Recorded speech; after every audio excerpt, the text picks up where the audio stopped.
Bonjour à tous, bienvenue sur notre chaîne pour la présentation du 11e arcane majeur du tarot, la force. Enfin, si Divaluna von Troutpet nous le permet, parce que là, pour l'instant, elle fout le bordel.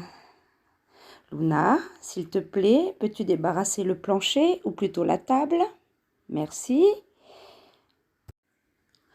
Alors, cette carte ne symbolise pas d'abord la force physique, mais plutôt la force intérieure, la force mentale. C'est la domination par la douceur, la force tranquille qui permet de faire face aux obstacles avec courage et intelligence. On associe souvent cet arcane au signe du lion. Et pourtant, la personne célèbre qui l'incarne à la perfection, pour Lou et moi, n'est pas Lion, mais Capricorne. Il s'agit de Martin Luther King. Rien qu'avec l'un de ses messages, vous allez comprendre. Il a dit: la non-violence est une arme puissante et juste, qui tranche sans blesser et ennoblit l'homme qui la manie.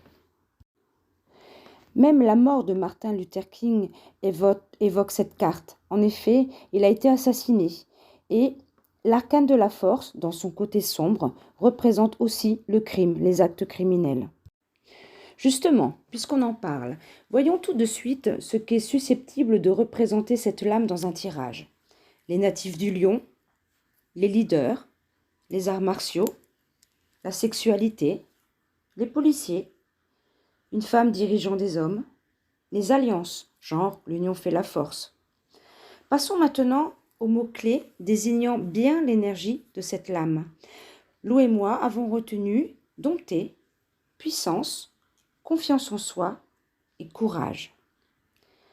Intéressons-nous d'abord au mot-clé dompter. Dompter signifie maîtriser. On entend par là maîtrise de soi, des choses, d'une situation. Dompter, c'est prendre le dessus sur. Ici, la force parle de dompter la bête qui est en nous en fait. Dans un contexte positif, cette carte montre que l'on a la maîtrise de nos instincts primaires, de nos pulsions, c'est-à-dire que l'on a la capacité d'en triompher, quel que soit le domaine. Cette force intérieure, ce self-control, vont nous permettre de maîtriser les difficultés rencontrées. C'est le triomphe de l'intelligence, de l'esprit sur le corps, sur les pulsions, sur notre animalité. En revanche, dans un contexte négatif, l'arcane de la force indique que le combat est difficile. On ne contrôle pas la bête qui est en nous. Impulsivité, colère, brutalité, tyrannie, agressivité, peur prennent le dessus. Ici, on n'est plus dans la domination par la douceur, mais dans les rapports de force. L'arcane évoque alors des conflits, des luttes féroces, des épreuves de force. Passons à présent à un autre mot-clé, puissance. La carte de la force renvoie forcément à la notion de puissance. Dans une configuration positive, cette carte nous parle de puissance physique, de vitalité, certes, mais surtout, elle nous parle de puissance empreinte de douceur, la force tranquille, la force de l'esprit. Toutefois, dans un certain contexte, cette lame peut évoquer autre chose que l'esprit. En effet, elle peut également parler de sexualité, d'énergie sexuelle, de vitalité sexuelle. Cet arcane, dans un tirage positif, c'est la promesse du succès, quel que soit le domaine, parce que l'on a la vitalité, la force d'agir. Par contre, en carte obstacle, par exemple, cette lame indique que l'on manque de cette énergie vitale, de cette force intérieure.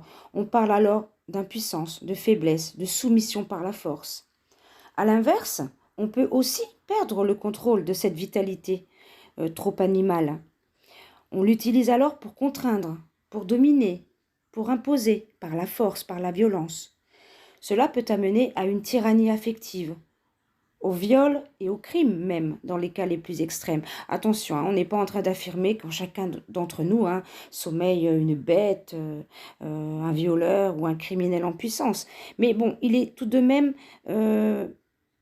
important d'aborder cet aspect sombre de la force aussi. Passons au mot-clé suivant, confiance en soi. En carte favorable, l'arcane de la force nous indique que la confiance en soi est permise.